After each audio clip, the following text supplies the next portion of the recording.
Rasanya sudah cukup lama sejak terakhir kali Suzuki bermain di segmen entry level sedan dengan Suzuki Baleno. Dan sekarang mereka mempunyai satu senjata baru lagi, yaitu Suzuki Ciaz yang diperkenalkan perdana di GIIAS 2015 kemarin. Sebenarnya ini cukup beresiko karena seperti kita ketahui bersama, di pasar segmen entry level sedan sudah ada dua nama besar yang main di sini, yaitu Toyota Vios dan Honda City. Lalu apakah yang dipunyai oleh Ciaz ini untuk menghadapi keduanya? Kita cari tahu bersama.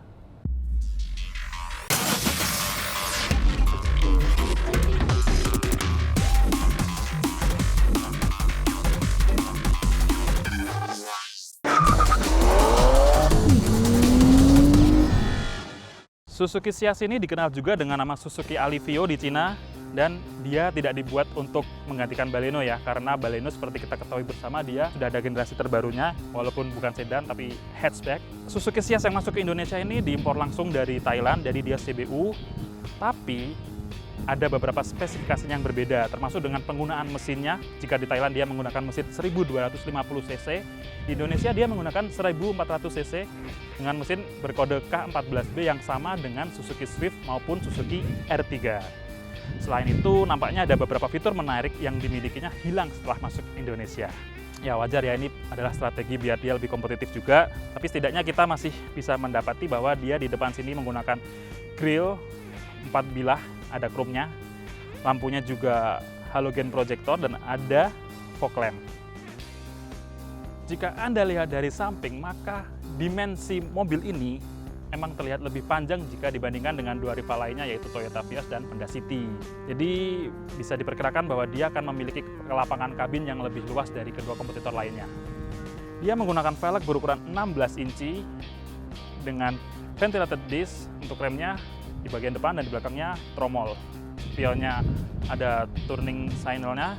Nah, di bagian belakang, sebelum kita membuka bagasinya dan kita lihat seperti apa kelapangannya, ada satu hal yang pasti kalian familiar.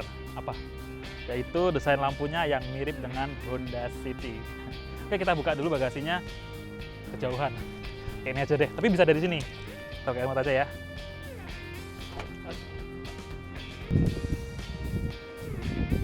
Loh, kamu ngapain di sini? Syuting, ada jadwal syuting. Balik dulu. Luas bagasinya. Oh, bagasinya luas ternyata, 495 liter. Udah balik sana, balik. Oh ya, buat teman-teman yang selalu tanya, kenapa nggak Kak Ula Bone yang review? Ula Bone belum bisa nyetir. Udah balik. Sabar ya. Duduk di kabin Suzuki Ciaz ini, hal yang pertama kali saya rasakan adalah dia didominasi dengan warna gelap alias all black. Padahal kalau misalkan Suzuki Ciaz ini yang versi Indonesia mau menggunakan warna two-tone color seperti yang ada di luar negeri, itu dia akan lebih mewah. Untuk head unitnya, kita mendapatkan head unit model double din, sudah tersedia juga dengan konektivitas Bluetooth, USB maupun AUX, yang semuanya dapat Anda operasikan melalui audio switch control yang ada di tingkat kemudi ini.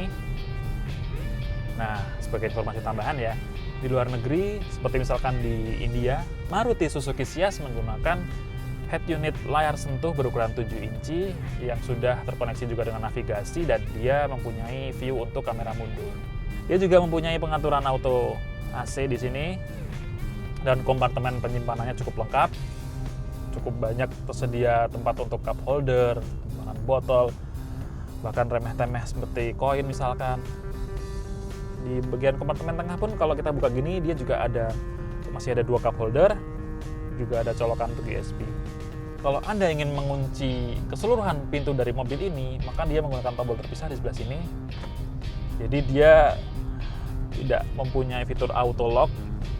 Setirnya sudah menggunakan electric power steering, dan untuk joknya sendiri dia menggunakan material fabrik, bukan kulit. Tapi ini cukup nyaman. Bahannya cukup tebal, dan dia dapat diatur ketinggiannya melalui head adjuster yang ada di sebelah kanan, walaupun masih modelnya manual.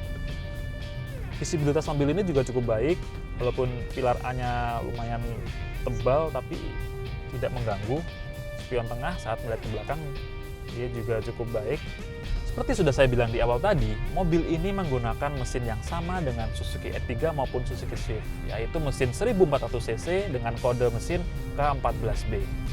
Ya, kita semua tahu ya, mesin itu terbilang efisien dan irit saat dipasangkan pada E3, misalkan dia bisa menghemat konsumsi bahan bakarnya. Nah, saat dipasangkan pada mobil ini, dia juga mempunyai imbas yang cukup baik, terutama pada segi performa. Terutama karena mobil ini beratnya lebih ringan daripada Suzuki R3. Oke, coba kita berakselerasi dikit.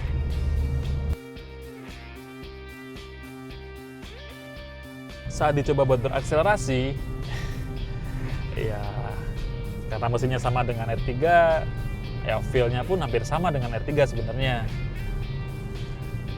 Yang cukup menjadi perhatian saya adalah mobil ini mempunyai body roll yang cukup terasa. Padahal kan ini sedan ya, dia tidak memiliki bodi yang cukup besar, dia juga tidak memiliki ground clearance yang terlalu tinggi. Tapi saat kita menikung misalkan, maka gejala body roll-nya langsung terasa. Untuk suspensinya sendiri, dia cukup empuk. Ini tentunya menguntungkan, terutama apalagi dia menggunakan kabin yang lapang, yang luas. Jadi tak heran kalau banyak perusahaan taksi yang tertarik untuk meminang mobil ini sebagai armadanya. Salah satu keunggulan utama mobil ini di bagian belakang adalah kabinnya yang lapang.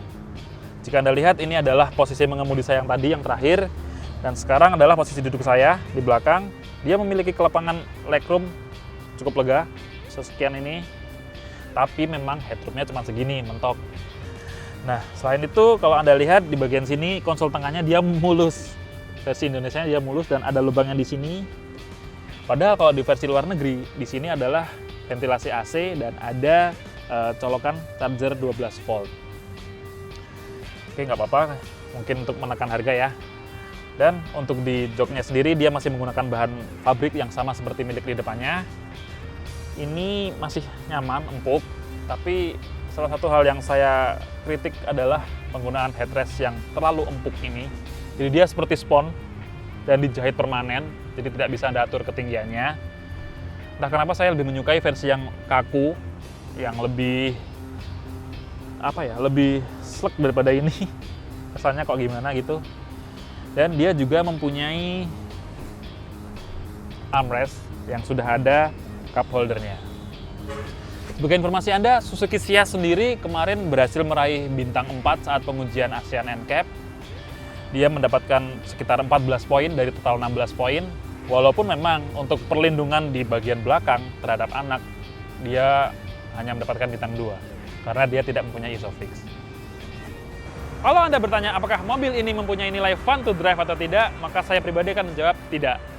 Tapi kalau Anda mencari sedan yang nyaman, dengan mesin yang teruji dan mempunyai efisiensi bahan bakar, maka Ciaz patut Anda pertimbangkan. Mobil ini dijual dengan harga Rp306.600.000 untuk varian yang tertinggi, yaitu yang otomatis. Dan jika Anda ingin tahu info lebih lengkap tentang mobil ini, Anda dapat membacanya di www.autotainment.com, follow juga akun sosial media di @autotainment, dan jangan lupa untuk subscribe channel YouTube kami. Saya Dusan Alfian, sampai jumpa pada review-review selanjutnya.